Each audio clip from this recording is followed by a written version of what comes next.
শেখ হাসিনার মামলার রায় এবং ভল্টে বিপুল পরিমাণ স্বর্ণের খোঁজ পাওয়ার ঘটনায় আওয়ামী লীগ নেতাকর্মীদের মধ্যে পরিস্থিতি নিয়ে নতুন করে আলোচনা শুরু হয়েছে। অনেকে এসব ঘটনায় কিছুটা দমে গেছেন। তারা বলছেন, মাঠ পর্যায় থেকে ঝুঁকি নিয়ে সরকার বিরোধী আন্দোলন সংগ্রাম করার কারণে তাদের জন্য ক্রমশ ঝুঁকি তৈরি হচ্ছে। গ্রেফতার আতঙ্কে তাদের থাকতে হচ্ছে লুকিয়ে। শত শত নেতাকর্মীর বিরুদ্ধে ঝুলছে হত্যা ও দুর্নীতির মামলা। ফলে এমন পরিস্থিতির মধ্যে দলীয় প্রধানের বিষয়ে নেতিবাচক খবর তাদের বিব্রতকর অবস্থায় ফেলেছে। তাদের মতে, উদ্ধার করা স্বর্ণ তার পরিবারের সদস্যদের হলেও এটি আয়কর নথিতে দেখানো হলেও নেতিবাচক আলোচনা কম হতো। ফলে পুরো বিষয়টি নেতাকর্মীদের হতবাক করেছে। জানা গেছে, এসব ঘটনায় আওয়ামী লীগের মধ্যে ব্যাপক প্রতিক্রিয়া তৈরি হয়েছে। দলটির মাঠ পর্যায়ের নেতাকর্মীরা হতবাক হয়েছেন। কারণ সম্পদ অর্জনের বিষয়ে ভেতরে ভেতরে এত কিছু ঘটেছে যা তাদের জানা ছিল না। বঙ্গবন্ধুর পরিবারের সদস্যদের আদৌ এসব সম্পদ অর্জনের প্রয়োজন ছিল কিনা এমন প্রশ্ন তুলেছেন কেউ কেউ। তারা বলছেন, আওয়ামী লীগ কোনোদিন ফিরে এলেও সম্পদ অর্জনের এসব ঘটনা ইতিহাস হয়ে থাকবে। অনেকের মতে, এসব ঘটনা নৈতিক দিক থেকেও দলটিকে কিছুটা দুর্বল অবস্থানে ঠেলে দেবে। বিশেষ করে শেখ হাসিনার নির্দেশে নানাভাবে তৎপর থাকার অংশটির মধ্যে সব ঘটনা নেতিবাচক প্রভাব তৈরি করবে বলে মনে করা হচ্ছে। বিশ্লেষকরা বলছেন, ক্ষমতায় থাকতে শেখ হাসিনা নিজেকে সবকিছুর ঊর্ধ্বে মনে করতেন। ফলে এ ধরনের অন্যায় দুর্নীতির খবরে অবাক হওয়ার কিছু নেই। তাদের মতে, দলীয় প্রধানের এ ধরনের কর্মকাণ্ড নেতা কর্মীদের মধ্যে নেতিবাচক বার্তা দেয়, তাদের মনোভাব দুর্বল করে। অপরাধ স্বীকার করার মানসিকতা সৃষ্টি হলে হয়তো তা দলের রাজনীতিতে কিছুটা ইতিবাচক প্রভাব ফেলতে পারত। পাশাপাশি দলের নেতাকর্মীদের মনোবলও চাঙ্গা রাখতে সহযোগিতা করত। কিন্তু একের পর এক ঘটনা সামনে আসায় সেই সম্ভাবনা খুব একটা দেখছেন না তারা। ট্রান্সপারেন্সি ইন্টারন্যাশনাল বাংলাদেশের নির্বাহী পরিচালক ইফতেখারুজ্জামানের মতে, তৎকালীন সরকার এবং সরকার প্রধান নিজেদেরকে জবাবদিহি থেকে শুরু করে সবকিছুর ঊর্ধ্বে ভেবেছে।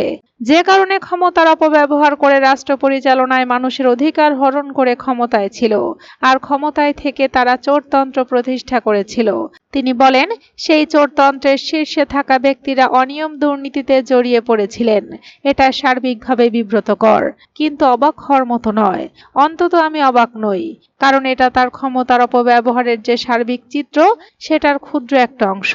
তিনি আরো বলেন, তবে সৌভাগ্যের বিষয় যে এগুলো এখন জবাবদিহির মধ্যে আনার একটা ক্ষেত্র বা সুযোগ তৈরি হয়েছে, যার প্রথম পদক্ষেপ হিসাবে প্লট দুর্নীতি মামলার রায়টা হলো।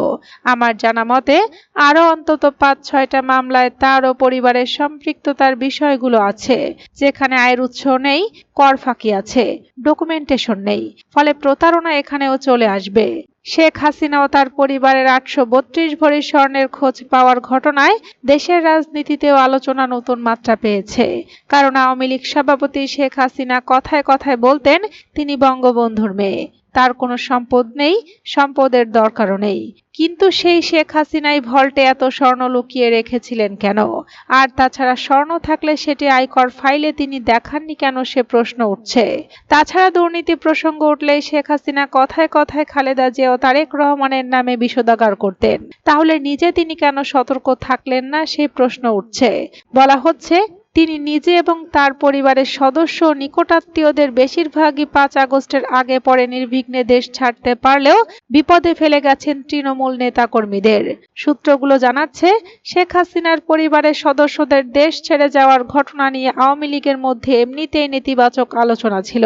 এরপর স্বর্ণ প্লট দুর্নীতির বিষয়টি সামনে আসায় দলকে আরো বেকায়দায় ফেলেছে। নাম প্রকাশে অনিচ্ছুক আওয়ামী লীগের কয়েকজন নেতা বলেন, এভাবে আর কতদিন চলবে জানি না। এখনো দলের হাইকমান্ড থেকে কোনো সঠিক দিক নির্দেশনা নেই। মাঝে মধ্যে খামখেয়ালি ২-৪টি কর্মসূচির কারণে উল্টো বিপদ বাড়ছে। এর সঙ্গে দলীয় সভাপতির বিরুদ্ধে একের পর এক মামলার রায় এবং নানা নেতিবাচক ঘটনা সামনে আসছে। ফলে এখন দলের হালকে ধরবে, আর দলই বা কি নিয়ে রাজনীতি করবে তা গভীর চিন্তার বিষয় বলে জানান ওই নেতা।